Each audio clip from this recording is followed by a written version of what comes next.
Morning. Yeah, so ito mga practice for what he's doing in our movement. And I was talking to Pastor Arthur, yung kung nasa video kanina, during the Go conference. And ang galing, kinakwento niya how the Lord had really opened an opportunity to them. Nung nagpunta po sila doon, meron po silang kausap na school, and that's gonna be um, their para opportunity to reach the students, to preach the gospel to the nation. So we can continue praying for team.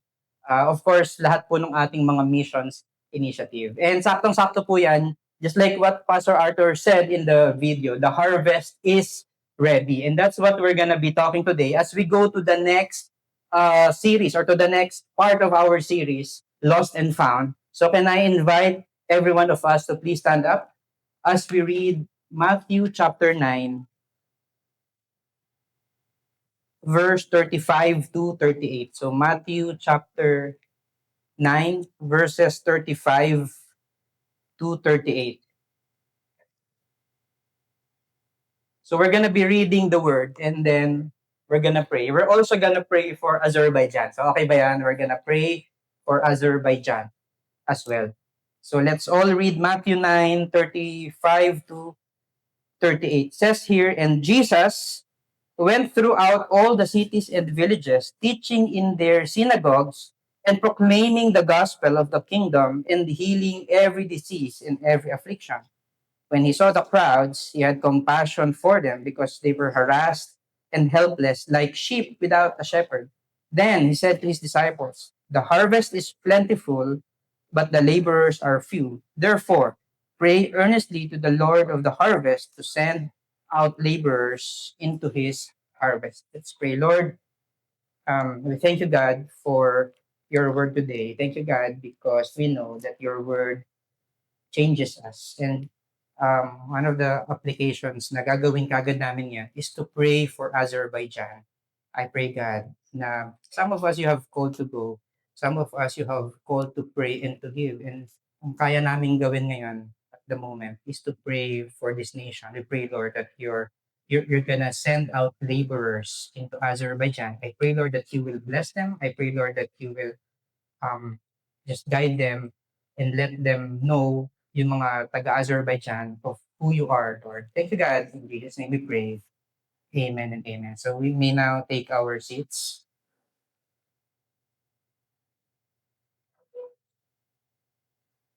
And so, meron pong isang game na nauso, probably mga 2 or 3 years ago. And probably sa Christmas party, nalaro nyo na din po ito. And this is what we call the Sandok Pera Challenge. Sino na yung nakapaglaro ng Sandok Pera Challenge? Mga 2 or 3 years ago yata to, if I'm not mistaken. Can you raise your hands? Yan. So, magkano po yung nakuha nyo? Bakit wala kayong balato? And of course, di ba kapag unang nilabas yan, di ba yung parang excited na excited ka, di ba? Sino yung ang reaction nyo dito? Wow, ang dami namang pera! Meron ba nung ganon? O kaya baka yung reaction nyo, hindi, wow, ang dami namang pera, pero wow, ako yung mag-finance. Ikaw pala yung gagastos. So, wow, ang dami palang pera. O kaya, probably, yung iba sa inyo, nakipag-away pa, ako yung mauuna. Kasi kapag ako yung last, medyo naubos na yung pera, nakuha na yung iba. Kapag ikaw yung una, ikaw yung unang kukuha, di ba? So, nakikipag-away pa tayo. And of course, I'm telling about this because we're gonna be talking about the harvest. And I hope na kapag pinag-usapan po natin yung harvest, I hope na we're gonna have the same enthusiasm and excitement and emotion kapag dating sa Sandok Pera Challenge. I hope na it's not just about the money. I hope we're gonna have the same enthusiasm pagdating sa harvest. And you see, yung binasa po natin na verse, we read about Matthew 9:35 to 38. And in that verse, Jesus used two illustrations or imagery.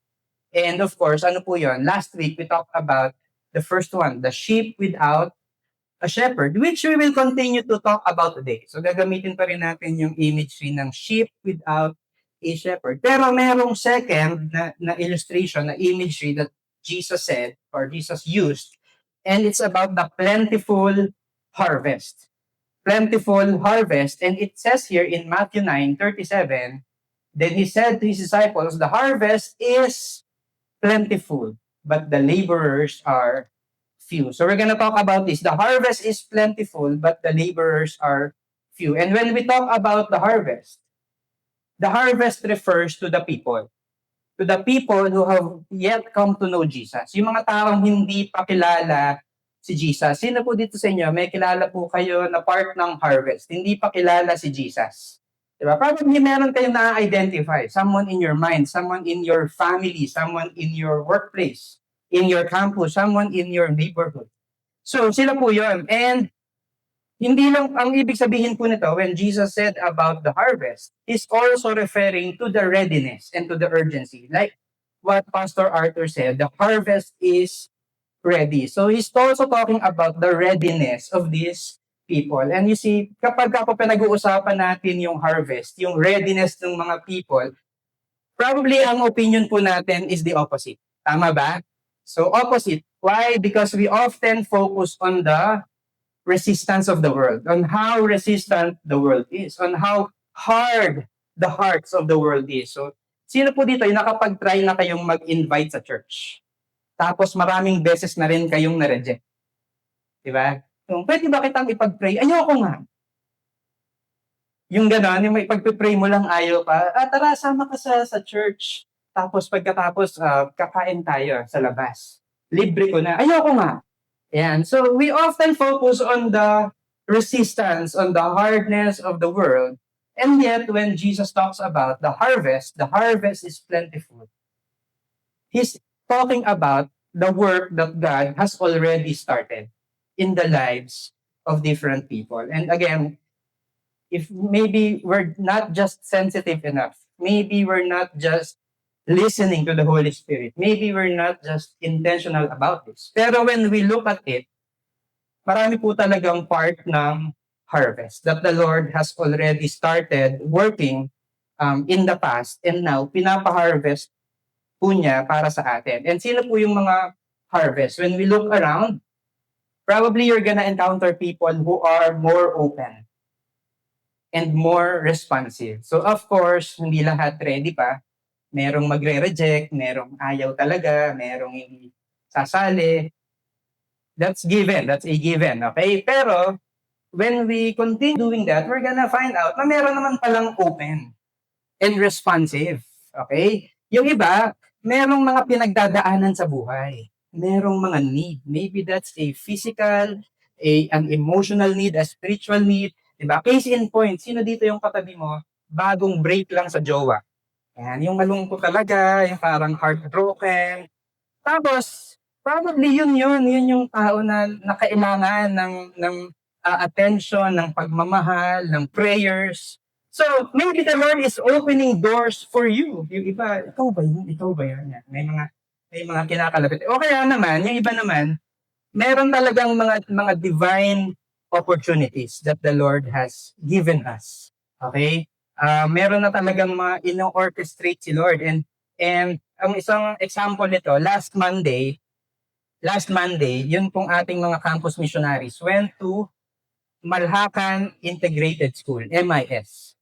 So, yan, na-receive po nila yung certificate of appreciation.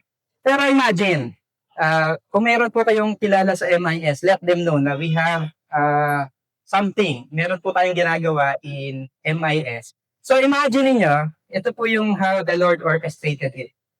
Si Coach Bench, kilala niya si Coach Bench, diba? One of our campus missionaries. Yun pong advisor niya nung estudyante pa siya, siguro mga 57 years ago, mga ganon siguro. I don't know, hindi ko alam. So nung estudyante pa siya, yung advisor niya is now the principal of MIS. He was studying in another school and now yung advisor niya is now teaching in this school. And paano nangyari na ang lapit lang ng MIS? MIS is nandun lang sa May Tulay. Tapos si Bench pa yung ating campus missionary here. Imagine, what if the teacher was assigned elsewhere? somewhere na mas malayo, somewhere na hindi accessible. What if si Coach Bench hindi nag-answer ng call to be a campus missionaries? And yet, these things the Lord has arranged because the Lord is really opening doors for us. So, ang gusto kong sabihin dito is that the harvest is plentiful. The harvest is plentiful only if we were just gonna look around and be intentional about it. We're gonna see what the Lord is doing. The harvest is plentiful, but the laborers are few. The laborers are few. So, ang isang example nito, last Thursday, we were in Tascas. Meron po tayong service doon. Kausap ko po yung VP, si VP, yung naka-block sa gitna. Sabi ko, VP, ilan po ba yung employees ng Tascas? Yung iba sa inyo nandito kayo ngayon. Ilan po ba yung employees ng Tascas? Sabi niya, 4,500. Around 4,500. So, ganun kadami, and yet, there's just a few of us who was there, who was doing the service. Okay, and of course, I'm not just talking about one company. There's a lot of other workplaces, yun pong mga barangay, yun pong mga hospitals, mga campuses, and everywhere else. So the harvest is plenty, but really, konti lang po talaga yung nagle-labor. That's what Jesus said. And so the number of laborers do not match the number of the harvest. And ang problema, kapag hindi po tayo nag-participate, nag-take part dun sa harvest, edi sayang naman, di ba? So sino po dito yung merong taniman, may field, may sakahan? Kapag hindi mo hinarvest, sayang naman, okay? And ano po yung ibig sabihin nun? The people will remain to be sheep without a shepherd. Ganun pa rin, wala pa rin silang hope. Pagka may problema, hindi nila alam kung anong gagawin, magta-turn sa another compromise, and that will continue the pattern of sin. Yung mga tao will still not be repentant. Kasi nga, walang mag-preach sa kanila ng gospel. Hindi nila malalaman yung hope na meron tayo, yung savior na meron tayo. Hindi nila makikilala. So, sayang naman kapag hindi tayo nag-take part dun sa harvest. And so, when the laborers are few, lalong lumalala yung condition ng nation natin. And probably, you're aware of what's happening. Hindi lang at the recent events, pero even before pa, di ba yung nation natin is, and the whole world, hindi lang our nation, yung world itself is really going and going parang more and more sinful. Yung mga dating hindi naman uso, ngayon nagiging uso na because, and some of them are really because of sin. And so, that's what happens if the harvest is plentiful but the laborers are few. And so, ano yung gagawin natin? Knowing that the harvest is plentiful but the laborers are few. That's what we're gonna talk about today. So, the first thing that we're gonna do is we're gonna pray earnestly for more laborers.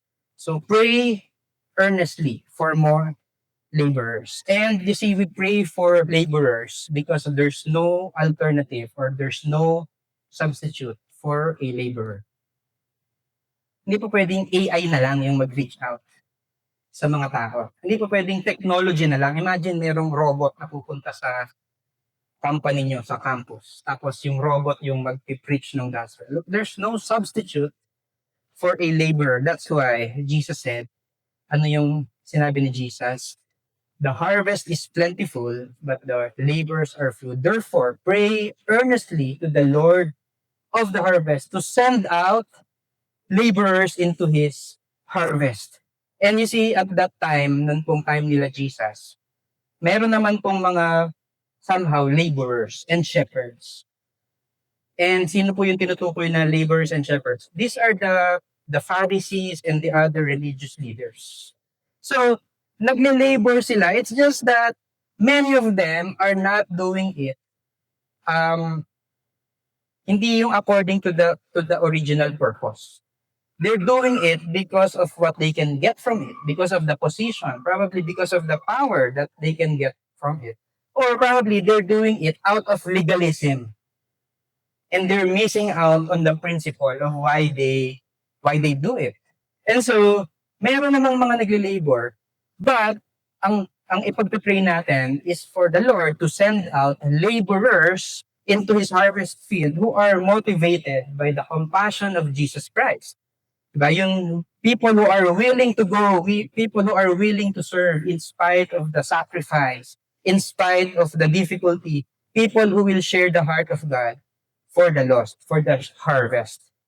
And also, when we pray, ang sabi po sa Bible is we're gonna pray earnestly. Everybody say earnestly.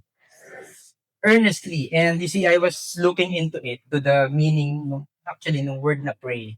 I found out, yung pong pray, sa English, it's just pray, okay? Isang word lang yung ginagamit. Parang love, di ba? Yung love, isang English lang. Pero ang daming translation sa Greek. So yung pray, ganun din pala. Yung pray, isa lang yung in translation sa English, it's just pray. Pero pag tinranslate mo, madami palang translations yung pray into the original language. And ito po yung translation niya in the Greek, it's deomai. Hindi ko alam kung nababasa nyo or masyadong maliit. But it says here, from the root word deo, which means having deep personal need to be in one. So there's a deep personal need to be in one. And so when we talk about deomai, we're saying, now we're praying, to feel a pressing personal need because of lack, and hence make urgent appeal. Make urgent appeal. In short, when we talk about earnestly, it means sincere. It means with seriousness. Diba? It means something personal to you. You pray earnestly. Ang question, ano yung mga pinag-pray natin earnestly? You see, what we pray for earnestly actually reflects what's in our heart. Sama po ba? Kung ano yung talagang paulit-ulit mong pinag-pray, yung talagang hindi mo nakakalimutang ipag-pray, yung kahit pag tinanong ka ngayon, yung mga bagay na pinag-pray mo, yung isasagot mo outrightly. Yun yung mga what's in our hearts. And probably some of us, ang mga pinag-pray natin earnestly, probably healing. Meron po ba dito nag-pray earnestly for healing? Diba? And that's good. Sino yung nagpe-pray dito ng relational, na maayos yung mga relationships? That's good. Sino dito yung nagpe-pray na magkaroon ng provision, lalo na, ito na naman, enrollment na naman, mataas yung bayad sa Meralco, and so on. So we're praying a lot for a lot of things earnestly. Pero baka naman pwede nating idagdag dun sa mga pinag-pray natin earnestly, yung harvest. That the Lord will send out laborers into His harvest. So kapag chinek natin yung sarili natin, do we really pray for the harvest earnestly? Probably no. Probably kapag merong nasa prayer meeting, kapag sinabi natin dito sa service, we're gonna pray for the nations, for the harvest, probably we're gonna pray for it. Pero yung to think about it and to pray for it earnestly, probably not as much. Will you agree with me? Or ako lang po yun? So, pray earnestly. And so, if our answer is we're not really praying as much, we're not really praying earnestly, so we're now gonna go to the next point. We have to be reminded that we're praying to the Lord of the harvest. We're praying to the Lord of the harvest. When we say na pray to the Lord of the harvest or Lord of the harvest, we're talking about, in other translations, we pray to the one in charge of the harvest. We pray to the one in charge of the harvest. So yun po yung ibig sabihin niya. And when we talk about somebody who is in charge, we're talking about someone who really values the harvest. The one who values the harvest the most. Okay, that's what we are talking about. And you see, tayo pong mga tao, maybe hindi po natural sa atin yan. So, ito yan. We pray earnestly to the Lord of the harvest. And probably, hindi po natural sa atin yon. Okay? So, for example, mamaya magla-lunch kayo, di ba? Sino yung magla-lunch dito? Order kayo sa McDonald's. So, do we really feel compassion towards others? Kunwari, nag-order ka sa McDonald's, tapos binigay sa'yo, iced tea. Nagalit ka ngayon dun sa crew, sabi mo, hindi po iced tea ang order ko. Ang order ko, Charmaine juice. Charmaine juice, ano yun? Yung iba hindi alam kung ano yung Charmaine. Tanong niyo po sa mga Gen Z na kagaya ko. Mamaya, after the service. Di ba? Yung ganun tayo eh. Parang pag may nagkamali, parang galit na agad tayo. And maybe hindi natin naiisip na baka teka lang, baka this person ay puyat or yung iba, mayroong iba pang sideline, may iba pang trabaho. Tapos, after ng trabaho na yon, ito na yung pangalawa niyang trabaho. We don't know what they're going through and sometimes we're very quick to judge. Tama po ba? Diba naalala ko nung college ako, yung rule kasi dun sa university, kapag late ng 10 minutes yung professor, wala nang klase. Hindi ko alam kung ganun din po yung rule sa university ninyo. And so, sometimes ang pinag-pray namin, Lord, sana po late si Sir. Yan, di ba? And imagine, yung tao, yung professor, nag-prepare ng lesson. Probably, I don't know kung bakit siya na late. Maybe he went through something. Maybe may sakit yung anak niya. Kahit na may sakit yung anak niya, pinaghirapan pa rin niya yung lesson. Tapos ipag-pray mo na, Lord, sana late yung professor namin ng 11 minutes. Sinaktuhan mo pa, di ba? Para saktong nakaalis na kayo, di ba? So, o kaya yung mga boss, di ba? Bukas papasok na naman. Tapos, nagpa-bad trip ka dun sa boss mo. Sino po dito yung aburido ka sa boss mo? Huwag mo nang itaas yung kamay mo. Di ba? Ano ba tong boss ko? Ang dami-daming pinapagawa. Tapos ang liit-liit ng sweldo ko. Yan. Meron bang nagrereklamo sa inyong ganun? Siyempre wala. Kasi lahat kayo, mabait kayo. Di ba? Sobrang generous kayo. Sobrang kind kayo dun sa mga boss ninyo. And sometimes, ang pinagpipray natin, Lord, sana matraffic si boss. Sana ma-flopan siya. Kasi pag nandito ka, ang dami na namang ipapagawa. Di ba? Meron po bang nakaka-relate? Siyempre wala. Kasi lahat kayo, mabait naman talaga kayo. And so that's our natural. That's our natural.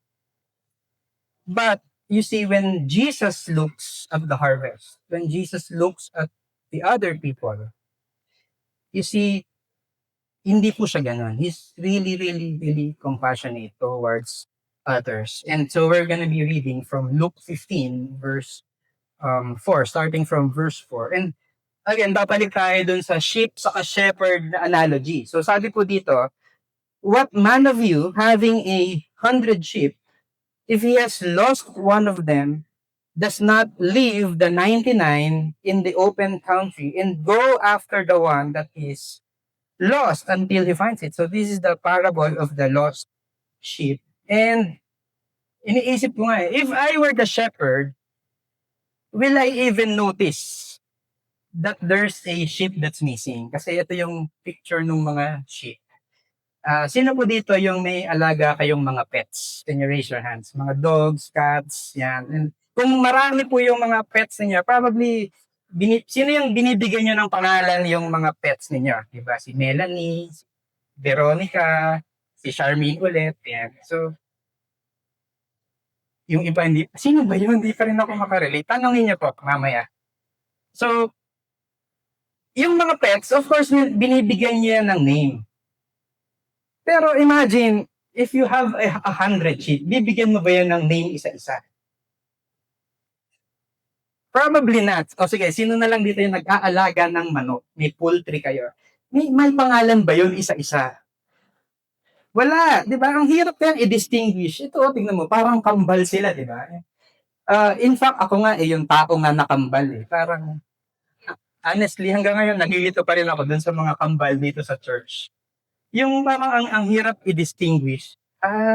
Ikaw ba yun? Ikaw ba yun? So, hindi. So, what I'm saying is, kapag ka may isang nawala, will the shepherd even recognize and notice na merong isang nawawala. Kung ako yon, I won't notice na mayroong nawawala. But you see, as I was asking God, paano ba yun? Ano ba yung, how much do you love the sheep? And ito po yung sabi sa John 10, verse 3. It says here, to him, talking about the shepherd, the real shepherd, because there is a thief that does not go in through the gate. So, mag-over the baton, yung thief. Pero to the shepherd, to the real shepherd, the gatekeeper opens and i-open yung gate nung sheepfold, nung barn, kasi dadalhin yung sheep dun sa pasture. And ito po yung sabi sa Bible, the sheep hear the shepherd's voice. The sheep hear his voice and he calls his own sheep by name and leads them out. And this is really amazing for me. Why? Because the sheep, or the shepherd calls the sheep by his own name. And imagine, there's 100 sheep. And the shepherd knows the name of each sheep. The Bible says that he has called us by his name, by our name. He knows our name. The shepherd knows our name. The shepherd knows how many hairs do you have. The Lord knows who we are even before we were born. That's who God is. And that's why ganun po ka-valuable kay Lord yung mga sheep. To us, probably a sheep is just part of the flock. Pamparami lang siya. Probably ang tingin lang natin, source lang ng meat or ng wool. But when the shepherd looks at the sheep, he calls him by name. It's very personal to him. He values the sheep, and that's who our shepherd is. And so imagine, alam niya yung name, tinawag niya yung name mo. Siguro, I don't know, kapag kapalabas na, di ba sa eskwelahan, pag tinawag yung name mo, ang sasagot mo, present, di ba? So, siguro meron ding ganun sa kanila, di ba? Pag ang pangalan ng sheep, kunwari, Eric, hindi pala present, sheep nga pala. So, sorry, hindi ako nag-practice. Sige, iba naman. Kuya Nino. Bigyan natin ng mic para mas marinig. Diba? Isa-isa tayo, okay po ba yun? Hanggang doon sa dulo. Probably gano'n, di ba? Pag tinawag yung name, present, nandito ako. Pero one day, imagine, yung sheep ay sumama sa ibang shepherd, and when you read the succeeding verses, yung sheep ay susunod siya dun sa shepherd kasi alam niya yung voice ng shepherd, hindi siya sasama sa stranger. Paano kung merong nalito, na-confuse, kagaya sa atin, sometimes nalilito tayo, akala natin voice ni Lord, pero voice pala ng world. And so the sheep went missing. So pag tinawag, Eric, walang sasagot. Bakit? Because the sheep is missing. And that's why the shepherd will leave the 99 and will find the missing sheep. The lost sheep. And ito yung sabi sa, by the way, kwento ko lang pala tong illustration na to because I saw this in the news a few months ago. This is a real life story or real life news in Benguet. Naalala nyo ba nung kailan ba yun? March yata yun or April when the war in the Middle East happened.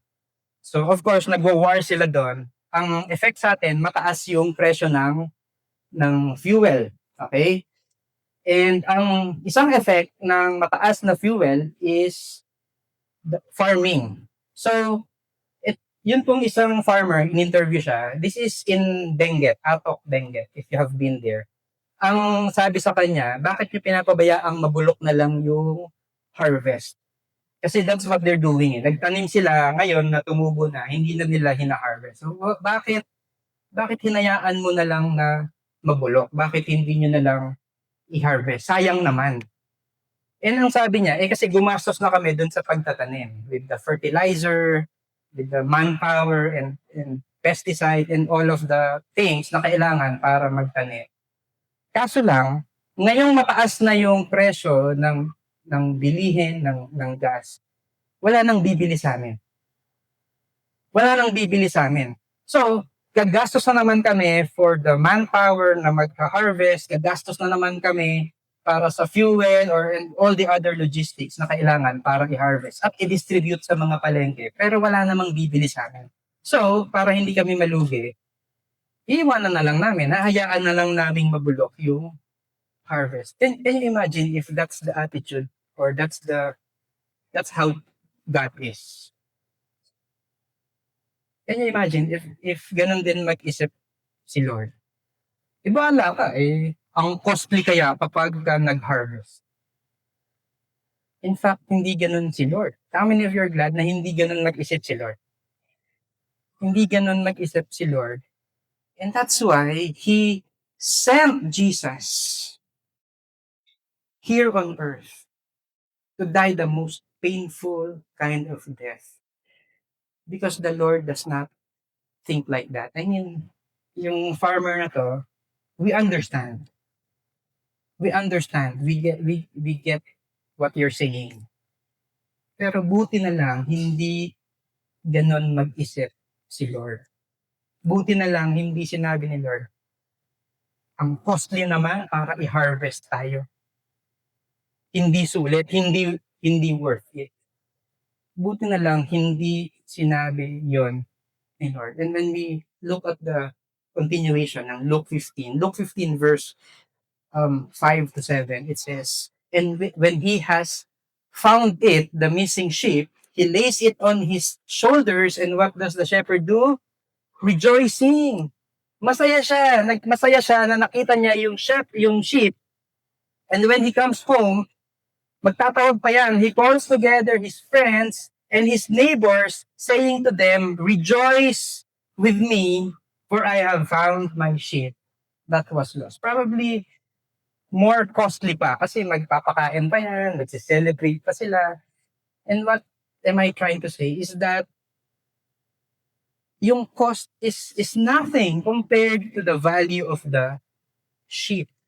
That's how much the shepherd values the sheep. And so verse 7 says, just so I tell you, there will be more joy in heaven over one sinner who repents than over 99 righteous persons who need no repentance.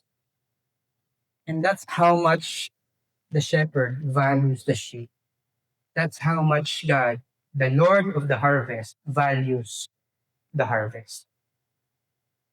And yun pong harvest na yun, at one point in time, it was us.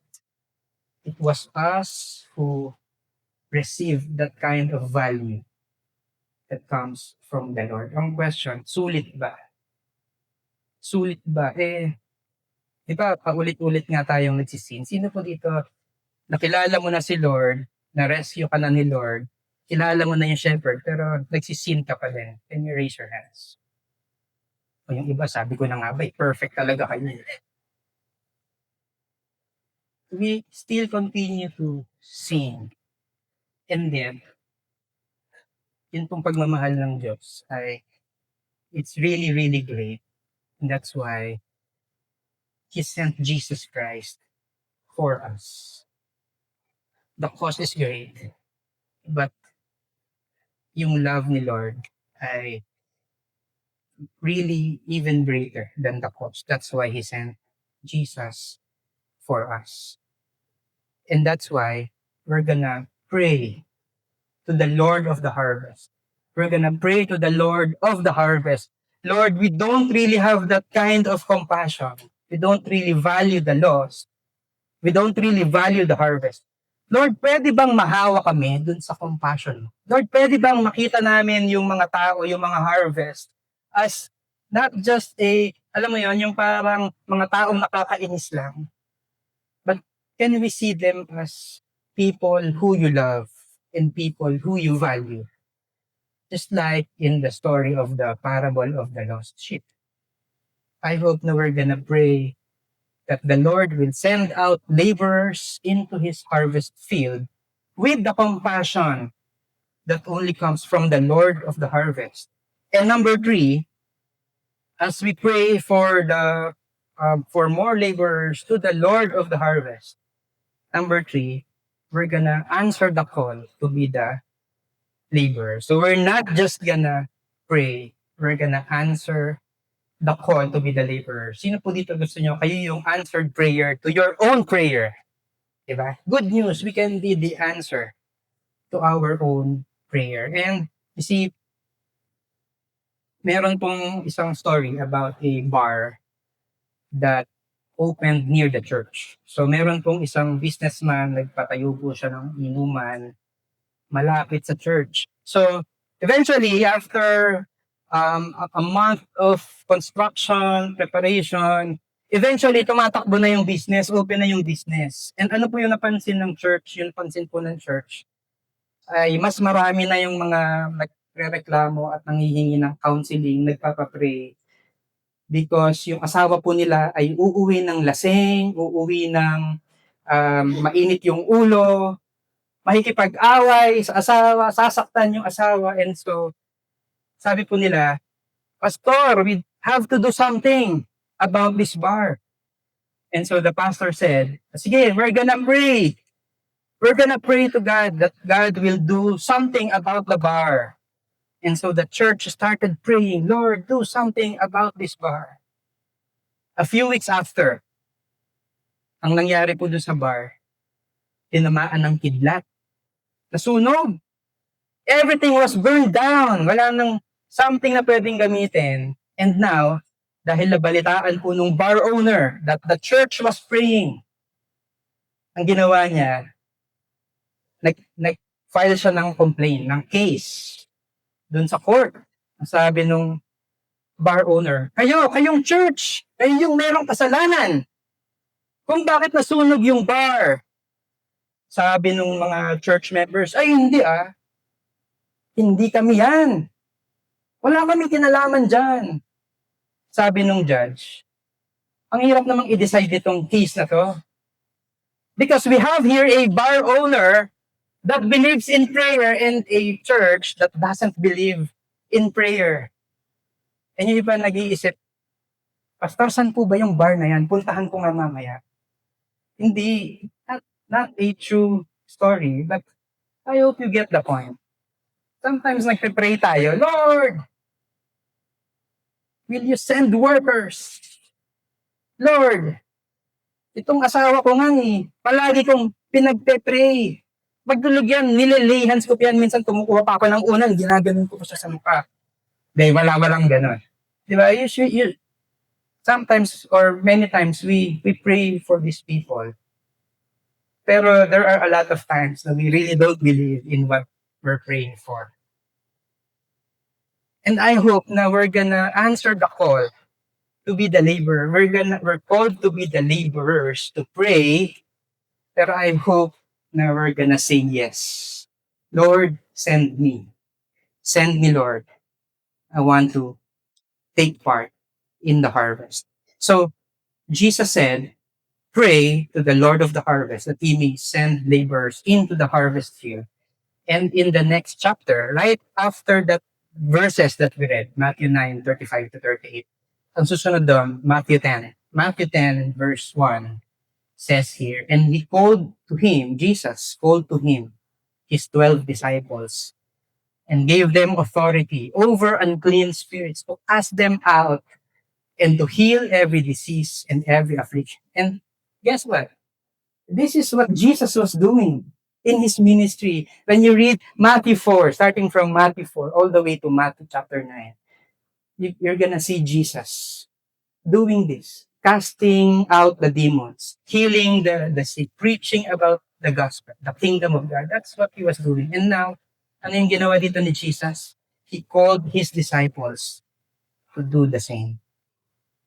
And so, tayo, we're not just gonna pray, we're also gonna answer the call to be the laborer. I know it's difficult. I know na hindi ka probably as excited. Probably parang yung sa Doctera Challenge. Baka mas excited ka pa doon kaysa sa harvest. And that's the reason why we pray to the Lord of the harvest. Lord, will you give us that compassion? We are sent. We're gonna pray earnestly. If we're praying earnestly, it means na personal sa'yo. Then you're not just gonna stop praying. Or hindi ka lang basta mag-pray, but you're gonna take part, be a laborer. And you see, this is not just for a few people. This is for all of us. If you are a sheep who has been found by the shepherd, rather, this is for all of us. And it does not mean na all of us will enter full-time ministry. Hindi. But all of us has a role to play. Probably yung iba sa atin, yung contribution mo is to invite. Sino po dito magaling kayong mag-invite, mag-organize ng mga swimming, ng mga gimmick, di ba? So, that's your skill. Then use that skill. Invite people to the church, to the victory room. Invite them to do one-to-one. Yung iba sa inyo dito, ang participation niya in the harvest, to lead the worship. To lead the worship. Mahilig ka lang din naman sa music. Why not lead the worship? Yung iba sa atin, we're gonna be leading our small groups. When we go to the campuses, we're gonna be the huddle leaders. Diba? Ganun lang. Huddle leaders. Yung iba sa atin, we're gonna lead the arts and crafts sa kids' church. You see, we can do a lot of things. We can do a lot of things. Pero ang question, are we taking part in the harvest? Do we have that kind of compassion that Jesus has for the lost? So can we all stand up? You see, Jesus experienced hardships and difficulties, challenges when he was sent by God to do this mission. It's not gonna be easy. And so kapag napapagod tayo, kapag nagda-doubt tayo, Lord, tama ba tong ginagawa ko? Nakakapagod to. Always think about the Lord Jesus Christ. He faced hardships, he faced difficulties, he faced the most painful death just to finish this mission. And yet, Jesus Christ never gave up, never stopped, because he values the harvest so much. And probably, hindi mo alam what are we gonna do? What exactly am I gonna do? Well, you can talk to us after the service. If the Lord has spoken to you, please don't go home without talking to any one of our leaders who wanna talk to you. But at this point, what we're gonna do is what we preach on. We're gonna pray, Lord, will you send the laborers into your harvest field? And this is what we're gonna be praying for. If you're the person who are saying yes, if you're saying yes, Lord, I really don't know how. I really don't know where to start. But Lord, sali ako dyan. Send me into the harvest field. I'm not just gonna pray. I'm gonna say yes to be a laborer. If that's what, can you please raise your hands? I'm gonna ask God to send us. Lord, see the hands that are raised up today. Thank you, God, because you are the shepherd who really values us, the lost sheep. That's how much you love us. Ang prayer ko, Lord, is that